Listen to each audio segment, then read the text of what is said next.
আসসালামু আলাইকুম দর্শক মণ্ডলী, বাংলার খামার ও কৃষি চ্যানেলের পক্ষ থেকে আপনাদের প্রত্যেককে জানাই স্বাগতম। আমি কিছুদিন আগে একটা ভিডিও বানিয়েছিলাম, যেটাতে আপনারা দেখেছেন দুইটা খরগোশ নিয়ে এসেছিলাম আমি হাট থেকে। আর আজকে সেই খরগোশ দুইটির একটি খরগোশ বাচ্চা দিয়েছে। এই যে যে খরগোশটি আপনারা দেখতে পাচ্ছেন, এটি বাচ্চা দিয়েছে। এই যে সামনের যে বাদামি রঙের খরগোশটি, এইটি বাচ্চা দিয়েছে।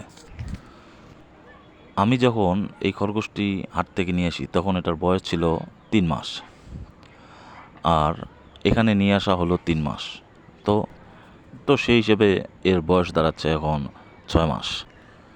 6 মাস বয়সে সে প্রথম বাচ্চা দিল এবং প্রথমবার সে একটি মাত্র বাচ্চা প্রসব করেছে। তো দর্শক মণ্ডলী, আমি দেখেছি খরগোশ প্রথম বাচ্চা দেয় এই 5-6 মাস বয়সেই। প্রথমবার যদিও খরগোশ একটা, দুইটা অথবা তিনটা করে বাচ্চা দেয়, কিন্তু পরবর্তীতে আপনারা যদি খরগোশের ভালোভাবে পরিচর্যা নেন তাহলে একসঙ্গে 7টা-8টা করে বাচ্চা দেবে, এমনকি প্রতি মাসে মাসেই বাচ্চা নিতে পারবেন আপনারা।